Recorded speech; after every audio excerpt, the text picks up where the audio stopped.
I still don't know why I agreed to that trip. Maybe it was the way Daniel had worded the invitation, so casual and friendly, like the past didn't matter. Like he hadn't dumped me 6 months ago for someone else and somehow thought a hiking trip to the Chinese mountains was the best way to patch things up. It'll be fun, he'd said, his voice too smooth, like always.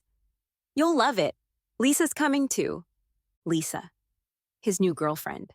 The upgrade, as my so-called friends like to call her. I wasn't stupid. I knew this wasn't a gesture of friendship. It was a test, a way to show off how mature he was and how far he and Lisa had come. And somehow, despite my better judgment, I said yes. The air was thin and cold as we trudged up the trail. The landscape was breathtaking, snow-covered peaks that seemed to stretch forever, valleys so deep they disappeared into the shadow, but I couldn't enjoy it. Not with Lisa throwing side-eye at me every 5 minutes and the rest of the group snickering behind my back. Mia, are you sure you can keep up? One of the guys, Connor, asked with a smirk. He had the kind of grin that made you want to punch him. I'm fine, I said through clenched teeth. Truthfully, I was exhausted. My legs burned with every step, and the icy wind stung my face, but there was no way I was letting them see me quit. Not when they already saw me as the outsider, the one who didn't belong. Daniel walked ahead of me, his arm casually slung around Lisa's shoulders. She laughed at something he said, the sound carrying back to me like nails on a chalkboard. Why did I come? To prove something to them? To myself? Whatever it wasn't working. It started with the wind. A sharp gust ripped through the mountains, carrying with it a low, eerie howl. The sky darkened, clouds rolling in so quickly it felt like someone had flipped a switch. Storm's coming, Daniel said, glancing up. His voice had that edge of worry he tried to hide, the one I knew too well. We should head back, I said, pulling my jacket tighter around me. Lisa shot me a look, her lips curling into a smirk. Relax, Mia, it's just a little wind. But it wasn't just wind. The snow came fast and heavy, blurring the path ahead. The group slowed, their chatter fading as the storm grew worse. Every step became harder, the snow piling up around our ankles, then our knees. Keep moving, Daniel shouted, his voice barely audible over the howling wind. And then it happened. A deep, rumbling sound filled the air, like the mountain itself was groaning. I barely had time to register what was happening before the world tilted beneath me. The avalanche hit like a freight train, a wall of snow and ice crashing down with a deafening roar. I was swept off my feet, tumbling helplessly as the snow swallowed me whole. When the world finally stopped spinning, I was buried. The snow was everywhere, cold and suffocating, pressing down on me from all sides. My lungs burned as I struggled for air, my heart pounding so loudly it drowned out everything else. I tried to move, to claw my way out, but my limbs felt like lead. This is it, I thought. This is how it ends. And then the memories came, flashing through my mind like a cruel slideshow. Daniel's cold words when he broke up with me. You're just not what I'm looking for. The way Lisa had smirked when she showed up at our favorite cafe, her hand casually resting on his arm. The laughter of my so-called friends, always just loud enough for me to hear. They didn't care about me, not really. To them, I was just a joke, a convenient target. And now, they were gone. They weren't coming back for me. They weren't going to try to save me. I could hear their voices throughout the thick layers of snow. She's gone. It's not worth it to go look for her. One of them said, Yeah, let's get out of here quick. I wanted to cry, but I couldn't. The snow pressed too tightly against me, stealing even that small release. No, I told myself, you can't give up, not yet. It was faint at first, a strange warmth brushing against my skin, so subtle I thought I'd imagined it. But then I saw it, a faint glow cutting through the darkness. Summoning what little strength I had left, I wriggled toward it, the snow shifting around me with agonizing slowness. Every inch felt like a mile, but I didn't stop. I couldn't. Finally, I broke through the surface, gasping for air as the glow grew brighter. I stumbled forward, my legs barely holding me up, and saw the cave. It was carved into the side of the mountain, its entrance framed by jagged rocks. The glow came from within, a soft golden light that seemed to pulse like a heartbeat. I didn't question it. I just walked. Inside, the air was warm and still. the storm outside fading into silence. The walls were covered in carvings, ancient symbols, and figures that seemed to tell a story I couldn't understand. At the center of the cave, resting on a stone pedestal, was the pendant. It was small and unassuming, a piece of jade carved into an intricate design. But there was something about it, something that drew me in. I reached out, my fingers brushing against its cool surface. The moment I touched it, the cave filled with light. I stumbled back, shielding my eyes, and when the light faded, he was there. A man, or at least the ghost of one. His form shimmered like smoke, his robes flowing as if caught in a breeze I couldn't feel. Who are you?" I managed to whisper. "I am Master Li," he said, his voice calm and steady. "And you, child, are the one who has found my legacy?" I stared at him, my mind racing. "What legacy?" He smiled, the kind of smile that held secrets I couldn't begin to comprehend. "Come," he said, extending his hand. "Let me show you." And just like that, everything changed. At first, I thought I was hallucinating. The man standing before me wasn't entirely solid. His form shimmered like water in sunlight, and there was an otherworldly glow surrounding him. But his eyes, they were steady, piercing, as if they could see every secret I'd ever tried to bury.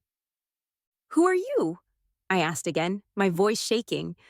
"I am Master Li," he said, bowing slightly, "keeper of the Jade Legacy." I blinked. "The what?" He gestured toward the pendant in my hand. "The jade you hold is not just a trinket. It is the key to a great treasure, one that has been hidden for centuries, waiting for someone worthy to claim it." I stared at him, my mind reeling. Treasure? Legacy? None of this made any sense. "You are that person, Mia," he continued, his tone calm but firm. "You survived the avalanche. You found the pendant. That is no coincidence. It is proof of your strength, your resilience. You were meant to find it." I let out a shaky laugh, half from disbelief, half from exhaustion. "I'm just trying to survive right now. I don't feel very strong." Master Li tilted his head, his expression softening. "Strength is not always about what you feel in the moment. It is about what you do, even when you feel weak." His words hit me like a jolt of electricity. I thought about everything I'd endured. Daniel's betrayal, my so-called friends abandoning me, clawing my way out of the snow. Maybe I wasn't strong in the way they were, but I'd made it this far. "Okay," I said finally. "So, what now?" Master Li smiled faintly. "Now, I guide you to safety, and then we begin." The storm outside raged on, but the cave remained warm and quiet.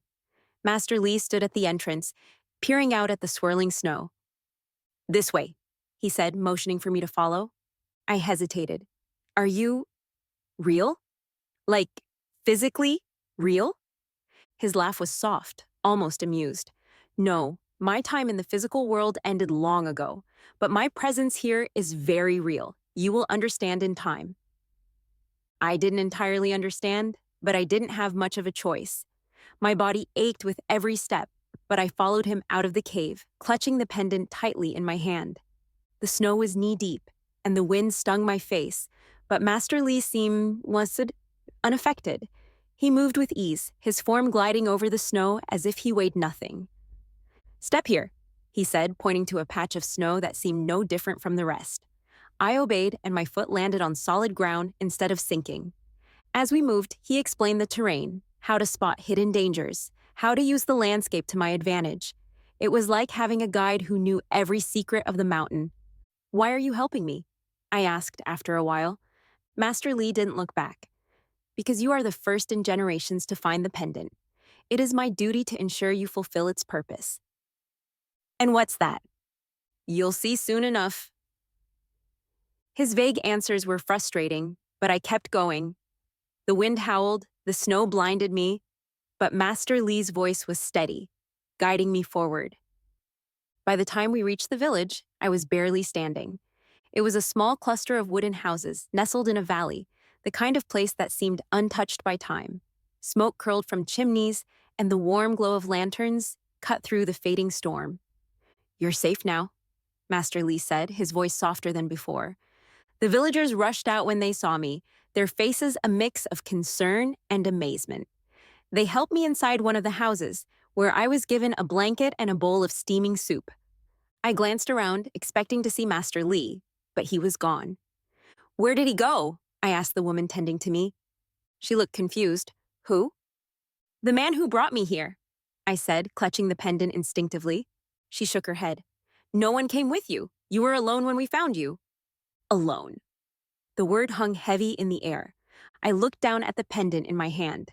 It was warm to the touch, glowing faintly, as if to remind me that Master Li was still with me, even if no one else could see him. I stayed in the village for a few days, long enough to regain my strength. The villagers were kind, offering me food and a place to rest, but I knew I couldn't stay forever. On the third night, as I sat by the fire, Master Li's voice returned. "It is time," he said, his figure appearing beside me as if he'd never left. "Time for what?" I asked, though I already knew the answer. "To find the Li clan," he said. "They are the keepers of the legacy. They have waited for centuries for someone to return with the pendant. You must go to them." I frowned. "And then what?" "That is for them to decide. The pendant is a key, but it is also a test. Your journey is just beginning." The thought of leaving the village, of venturing into the unknown again, was daunting, but something about the way he spoke filled me with determination. "How will I find them?" I asked. Master Li smiled faintly. "They are not hard to find. In the capital, they are a family of great wealth and influence. But remember, Mia, their trust must be earned just as you have earned mine." I nodded, clutching the pendant tightly. "I'll do it." And with that, the next chapter of my life began. The journey to the capital was unlike anything I'd ever experienced.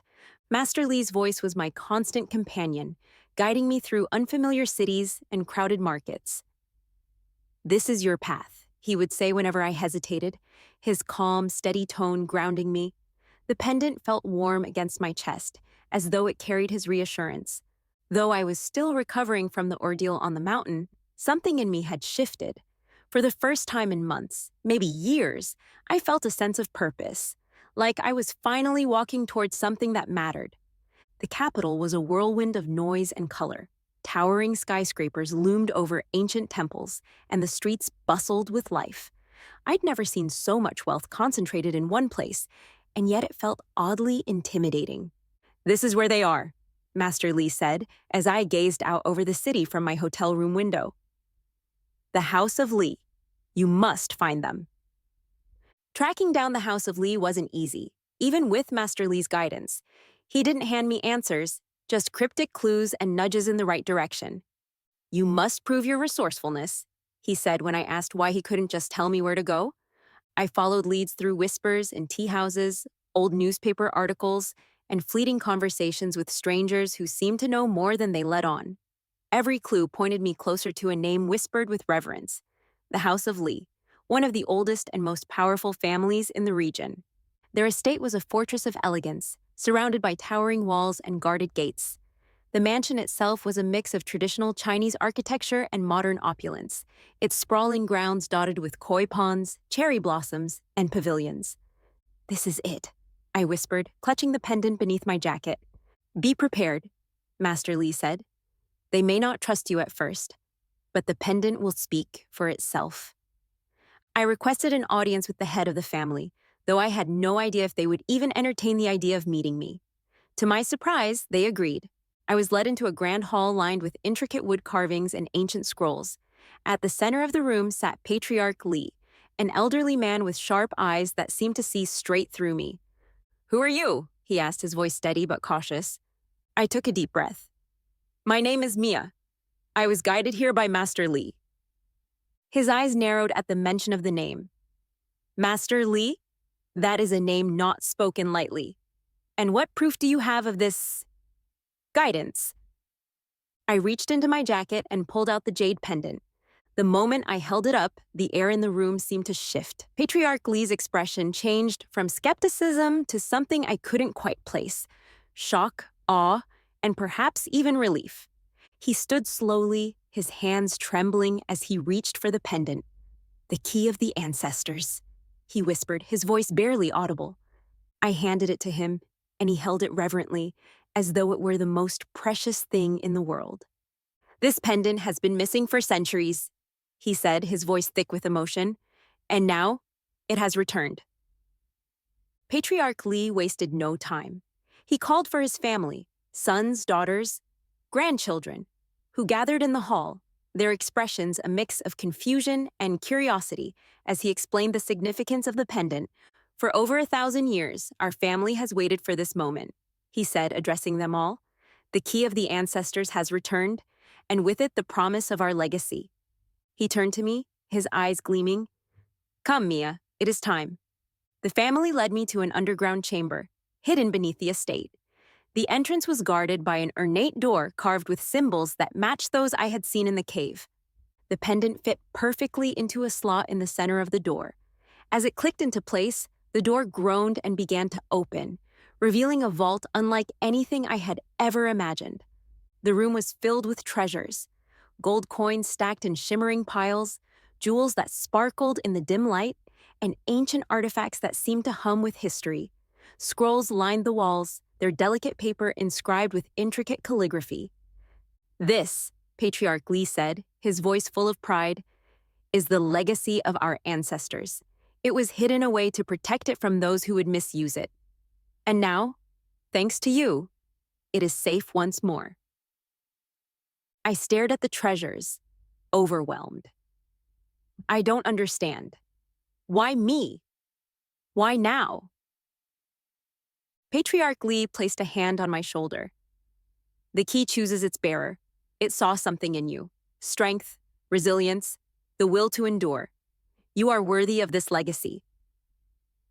Tears welled in my eyes. For so long, I had felt like nothing more than an outsider, someone who didn't belong.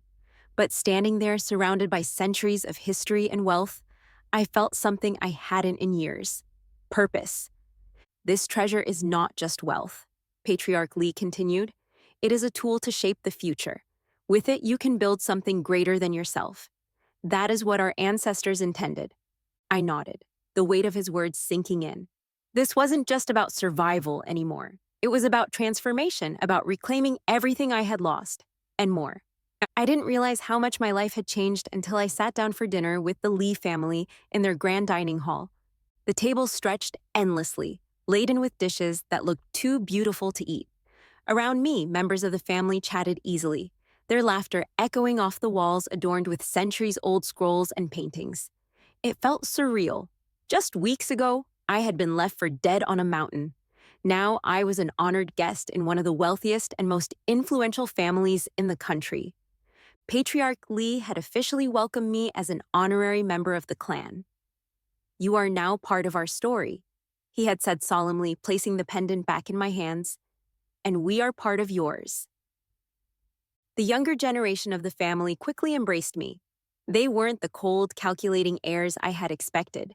They were curious, eager, and surprisingly warm. So, tell us how you survived the avalanche, one of the teenagers, May, asked over dinner, her eyes wide with admiration. Is it true that you were guided by Master Lee himself? Another chimed in. I smiled, still not entirely comfortable with the attention. It's a long story, I said, but let's just say I had help. Over time, I grew closer to them. They admired my resilience, calling me brave for enduring what I had, though I often didn't feel brave. They introduced me to the family's sprawling business empire, real estate, technology, luxury goods, and even philanthropic initiatives. I immersed myself in their world, learning everything I could. I pored over ancient ledgers and modern balance sheets, attended meetings with executives, and listened intently as Patriarch Lee shared the family's history. This isn't just about wealth, he said one afternoon as we walked through the estate's gardens. It's about responsibility. Our ancestors believed in using their power to create a better future. You have the same opportunity now. With the clan's resources and guidance, I began to invest the treasures of the vault. At first, it was overwhelming. The sheer scale of the wealth, gold bars, priceless artifacts, ancient scrolls filled with knowledge, felt impossible to comprehend. But with the Lee family's support and Master Lee's occasional whispers of advice, I took my first steps into the world of high stakes business. I started small, funding projects that aligned with the clan's values: sustainable developments, innovative tech startups, and community driven ventures. Every decision was calculated, every risk carefully weighed. Master Lee's spirit was a constant presence. He would appear in quiet moments, his advice calm and deliberate. "This is an opportunity," he would say, pointing me toward a potential deal. "Trust your instincts." The results were astonishing. Every investment I made seemed to multiply, every venture turning into a success. Word spread quickly, and before long, I was no longer just the outsider brought in by the Lee family. I was a rising star in the business world. But I wasn't just building wealth, I was building influence. I began reaching out to people who had dismissed or underestimated me in the past. I attended the same galas and networking events where I used to feel invisible, only now I was the one people wanted to talk to. My reputation grew, and with it, my power. "What's your secret?" one CEO asked me at a conference, his tone half curious, half envious. I smiled politely. "Hard work," I said simply. They didn't need to know about the jade pendant resting against my collarbone, or the ancient spirit who whispered wisdom in my ear. As the years passed, I hardly recognized the woman I had become. Gone was the shy, uncertain Mia, who had struggled to fit in. In her place was someone polished, confident, and formidable. My reflection in the mirror told the story: tailored suits, flawless makeup, and an air of authority that I hadn't realized I could project. It wasn't just my appearance that had changed, it was my entire demeanor. I learned to command attention in boardrooms, to negotiate deals with the sharpest minds, to navigate the complex world of power and influence. The Lee family called me the Phoenix, a nod to the way I had risen from the ashes of my old life. But it wasn't just about appearances. I had grown stronger, more resilient. The betrayals and hardships I had endured no longer felt like weaknesses. They were the foundation of my strength. One evening, May found me in the study, poring over a new investment proposal. "You've changed," she said, leaning against the doorway. I looked up, raising an eyebrow. "Is that a good thing?" She smiled. "It's a great thing. You've become someone people look up to. Someone people fear, even. But you're still kind. That's rare." Her words stayed with me. For all the power I had gained, I didn't want to lose myself in it. Master Lee's teachings had always emphasized balance: strength with compassion, ambition with integrity. I clung to those values, using them to guide me even as I climbed higher. By the time I reached the pinnacle of my success, I had built an empire of my own. The Lee family remained by my side, their resources and support invaluable. But this was no longer just about their legacy. It was about mine. I had turned the treasure of the vault into something far greater: a thriving network of businesses, a reputation as a visionary leader, and a renewed sense of purpose. And yet, even as I stood at the top, I knew my journey wasn't over. The memory of the mountain still lingered, as did the faces of those who had left me to die: Daniel, Lisa, the others. They had taken everything from me once, and though I had built something far greater in its place, I couldn't forget. Master Lee's voice echoed in my mind. "Your destiny is not just to rise, but to confront what brought you here." I nodded, the weight of his words sinking in. It was time to return home. The private jet touched down on the tarmac, its sleek frame gleaming under the morning sun. I stepped off, the hum of engines fading into the background as the city skyline of my hometown loomed in the distance. I hadn't been here in years, not since I was that naive, hopeful girl who thought she could belong in Daniel's world. Now, I wasn't here to fit in. I was here to take back what was mine. The Lee family had insisted I bring an entourage: assistants, security, the works. But this wasn't about making a spectacle. It was about confronting my past on my own terms. That didn't stop the rumors, though. Whispers spread almost as soon as I arrived. A mystery billionaire, with ties to a powerful Chinese family. A meteoric rise in the business world. People who had barely noticed me before were suddenly eager to find out more, their curiosity tinged with envy and speculation. The invitations started pouring in: galas, fundraisers, exclusive networking events. I accepted one: an elite charity gala that Daniel and Lisa were known to frequent. It was time. The gala was everything I remembered about their world: glittering chandeliers, champagne flutes balanced on silver trays, and a crowd of perfectly dressed elites pretending that they weren't competing with each other. I stepped into the room, my heels clicking against the marble floor, and felt the weight of dozens of eyes turning toward me. My dress was sleek, understated, but it carried an undeniable air of power. It wasn't just the outfit, it was the way I carried myself, the confidence I had earned through years of struggle and success. And then I saw them. Daniel and Lisa stood near the bar, their laughter carrying over the soft hum of the room. Lisa's hand rested possessively on Daniel's arm, but there was tension in the way she held herself, as if even she wasn't sure of her place anymore. When Daniel's eyes met mine, his smile froze. "Mia," he said, his voice barely audible. Lisa turned sharply, her expression shifting from confusion to shock. You're alive?" I gave them a small smile, tilting my head as if their surprise amused me. "Did you think I wouldn't be?" Daniel recovered quickly, slipping into the charming demeanor I'd once fallen for. "Of course not. It's just, you've been gone for so long, and look at you. You're—" He trailed off, clearly struggling to reconcile the woman standing before him with the girl he had abandoned on that mountain. Lisa, on the other hand, couldn't meet my gaze. Her shoulders sagged, her face pale. "Mia, I—" She hesitated, her voice trembling. "I'm so sorry." Her words hung in the air, but I didn't respond. Instead, I turned my attention back to Daniel, who was already trying to charm his way out of his discomfort. "You look incredible," he said, his smile widening. "I've heard about your success. Quite the rise, huh? Maybe we could—" I cut him off with a polite but firm tone. "We could—" "What, Daniel? Pretend the past didn't happen? Pretend you didn't leave me to die?" The color drained from his face.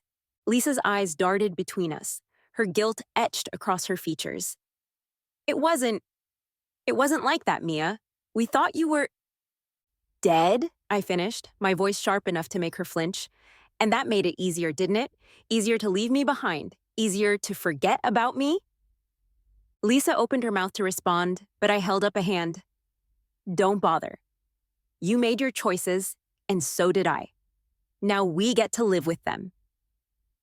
By the end of the night, the room was buzzing with rumors. Daniel and Lisa hadn't expected me to confront them so publicly, and their discomfort hadn't gone unnoticed. But that was only the beginning. The next morning, I made my move. Daniel's company, once a thriving venture built on charm and luck, had been teetering on the edge of collapse for months. It didn't take much research to uncover its weaknesses: poor management, over-leveraged assets, and a string of bad investments. With the help of my team and the Lee family's resources, I arranged a deal to acquire one of Daniel's key clients, a high-profile tech company that accounted for a significant portion of his revenue. It wasn't difficult. The client had been dissatisfied with Daniel's performance for months, and I offered them something Daniel couldn't: stability and long-term growth. By the time the deal was finalized, the news had already broken. Headlines plastered across business pages. "Mystery billionaire snatches major client from struggling firm." The client's departure sent Daniel's company into a tailspin. Investors panicked, pulling their funding as his stock plummeted. When Daniel found out who was behind the deal, he called me. I let it go to voicemail. Later that week, I attended another event. Daniel was there, his usual confidence replaced with barely concealed desperation. He cornered me near the entrance, his smile strained. "Mia," he said, his voice too loud, too eager. "We need to talk." I raised an eyebrow. About what?" He glanced around, lowering his voice. "About the client, about everything. You can't seriously want to ruin me?" I gave him a small, cold smile. "Can't I?" His jaw tightened, but he quickly masked it with another forced smile. "We can work something out. You've made your point, but there's no need to go any further." I leaned in slightly, my voice soft but firm. "Daniel, I'm just getting started." The look on his face was worth every moment of pain I'd endured to get to this point. When I first began planning my revenge, I thought it would feel bitter, like dredging up old wounds. But as I watched the pieces fall into place, one calculated move at a time, I didn't feel bitterness. I felt power. Daniel and the others had built their lives on fragile foundations, propped up by charm, manipulation, and shady practices. All I had to do was apply the right amount of pressure, and the cracks began to show. The first target was Daniel's company. After snatching his biggest client, I delved deeper into his operations, uncovering practices that were both unethical and downright illegal. A quick conversation with a well-placed regulator resulted in a full-scale investigation. It didn't take long before the media caught wind of it, plastering headlines with phrases like, "Allegations of fraud shake struggling firm." Investors fled. Contracts dissolved. By the time the dust settled, Daniel's company was little more than a hollow shell. Connor, another member of the hiking group, wasn't far behind. His real estate firm thrived on cutting corners. Unsafe building practices, bribery, and tax evasion. I worked quietly, feeding information to the right people: whistleblower hotlines, investigative journalists, even a few influential activists. The fallout was swift. A scandal broke, implicating Connor in a series of lawsuits that left him bankrupt and disgraced. His properties were seized, his reputation shattered. The others fell just as easily. One by one, I exposed their vulnerabilities: unpaid debts, falsified records, skeletons they thought were safely hidden. And it wasn't just about ruining their businesses. I made sure they faced legal consequences for their actions. Through it all, the Lee family stood behind me, their resources and connections smoothing the way. Whenever I felt a pang of hesitation, Master Lee's voice reminded me, calm and steady: justice, not vengeance. They made their choices. Now they must face them. But justice and vengeance were starting to feel like two sides of the same coin. Lisa was the first to break. She showed up at my office one rainy afternoon, soaked to the bone and looking as fragile as I'd ever seen her. Gone was the polished, confident woman who had once smirked at me from Daniel's arm. In her place was someone desperate and broken. "Do you have a moment?" she asked, her voice trembling. I leaned back in my chair, crossing my arms. "What do you want, Lisa?" She hesitated, her hands wringing the strap of her purse. I don't know where else to go. I've lost everything." The weight of her words didn't faze me. And tears welled in her eyes. "I know I don't deserve your forgiveness. I know what we did was unforgivable. But please, Mia, I need you to know. I didn't want to leave you on that mountain. I wanted to go back for you." I raised an eyebrow. "And yet, you didn't." Lisa flinched, her shoulders hunching. "Daniel, he convinced us it was too dangerous. He said you were already gone. I believed him because I was scared. I didn't want to die out there." Her honesty caught me off guard, but I didn't let it show. She stepped closer, her voice thick with emotion. "Every day since then, I've thought about what happened. About you. I've hated myself for it, Mia. I wish I could take it back." I stared at her, my mind racing. Part of me wanted to believe her, to believe that she'd been a victim of Daniel's manipulation just like I had been. But another part of me, the part that had clawed its way out of the snow and built a new life from the ashes, wasn't ready to forgive so easily. "Do you know what it was like?" I asked, my voice low and steady. Lisa froze, her tears slipping silently down her cheeks.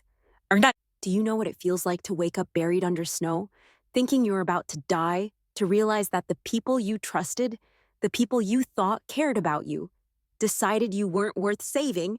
She shook her head, her lip trembling. "I can't imagine." "No, you can't," I said sharply, cutting her off. "Because you didn't have to. You made sure of that." Lisa's head dropped, her guilt palpable. "I'm so sorry, Mia. I know it doesn't mean much, but I am. If there's anything I can do to make it right, please, just tell me." I leaned forward, my voice softening just enough to sting. "What do you think making it right looks like, Lisa? You think you can undo what happened? Erase the betrayal? You can't!" Her sobs broke through, her shoulders shaking as she struggled to speak. "I don't know. I don't want you to hate me forever." For a long moment, I said nothing. I didn't hate her, not really. The truth was, I didn't feel much of anything for her anymore. Lisa had been a part of my past, but she didn't define me. None of them did. "I appreciate your honesty," I said finally, my voice steady. But forgiveness isn't something I can offer easily. It's not something you can earn with words. It's something you earn with actions. Lisa nodded, wiping her eyes. I'll do whatever it takes. I stood, signaling that the conversation was over. Then start by taking responsibility for everything. She hesitated, then nodded again. Thank you, Mia, for at least listening. As she walked out of my office, I felt a strange sense of closure. Lisa had made her choice on that mountain, just as I had made mine. And now, we were both living with the consequences. The meeting was scheduled for late afternoon in a sleek, modern boardroom I had specifically chosen for its stark contrast to the crumbling remains of Daniel's company. I wanted him to feel the power imbalance the moment he walked in. When Daniel arrived, his usual bravado was notably absent. He looked thinner, his tailored suit hanging a little looser on him, his face etched with tension. He forced a smile, but his eyes betrayed him. Mia, he said, extending a hand. Thanks for agreeing to meet. I think we can work something out here. I didn't take his hand. Sit, Daniel. The way he faltered for half a second before obeying sent a jolt of satisfaction through me. He was already off balance, and I hadn't even started yet. The room was silent except for the ticking of the clock as I studied him, letting the weight of my silence press on him. He shifted in his seat, clearing his throat. I have to admit, he began, forcing a laugh, you've really made some waves. I didn't see it coming, honestly, but we're both smart people. There's no reason this has to get ugly. I cut him off. Ugly? Daniel, you left me to die on a mountain. His face went pale, the casual smile slipping. Mia, that's not fair. It wasn't like that. Wasn't it? I leaned forward, my voice sharp. You made the call, Daniel. You decided my life wasn't worth the risk. And then you went back to your comfortable life, telling yourself whatever you needed to sleep at night. He opened his mouth to respond, but I wasn't done. You didn't stop there either. I continued, my voice cold. You used every opportunity to cut me out, to take what was mine. You thought I'd just disappear, didn't you? That I'd stay buried one way or another. Mia, it wasn't personal, he said, desperation creeping into his voice. It was a bad situation, and I had to make a call. I never wanted anything bad to happen to you. I laughed, the sound sharp and bitter. Not personal? That's funny, Daniel, because it felt pretty personal when I was clawing my way out of the snow, wondering why the people I trusted had left me to die. He tried to interrupt, but I held up a hand. No, you don't get to justify this. You don't get to play the victim here. I let the silence stretch between us, watching as Daniel fidgeted under my gaze. When I finally spoke, my voice was calm, controlled. I'm not here for apologies or excuses, Daniel. I'm here to end this. His brow furrowed, confusion flickering across his face. End what? I slid a folder across the table toward him. Your company, your last remaining lifeline. It's mine now. He stared at the folder like it was a snake about to bite him. What are you talking about? Your investors, gone. Your clients, gone. The few assets you have left, bought out by me. I leaned back in my chair, letting the weight of my words sink in. You're finished, Daniel. His hands shook as he opened the folder, scanning the documents inside. The color drained from his face as he realized I wasn't bluffing. You can't do this, he said, his voice barely above a whisper. I already have. He looked up at me, his eyes pleading. Mia, please, you've made your point. You've won. Don't take everything from me. I tilted my head, studying him. Everything? Daniel, you don't even know what it feels like to lose everything, but you're about to. His desperation boiled over, and he slammed the folder shut. This is revenge, isn't it? You've spent years plotting this, haven't you? Trying to destroy me? I stood, walking around the table until I was standing over him. You destroyed yourself, Daniel. I just gave you a push. He looked up at me, and for the first time, I saw real fear in his eyes. What do you want, Mia? Money? Power? Is that it? I shook my head slowly. What I want is for you to live with the consequences of your choices. You left me for dead, Daniel. Now I'm returning the favor, but this time I'm letting you live. The silence that followed was deafening. Daniel didn't say another word as I walked out of the boardroom, leaving him to stare at the ruins of his empire. Outside, I took a deep breath, the crisp air filling my lungs. For years, I had carried the weight of what happened on that mountain, the betrayal, the pain, and now I felt lighter. Not because I had destroyed Daniel, but because I had reclaimed my power. The journey wasn't about revenge, it was about redemption. Not his, but mine. As I stepped into the waiting car, I felt a sense of peace I hadn't felt in years. This wasn't the end of my story. It was just the beginning.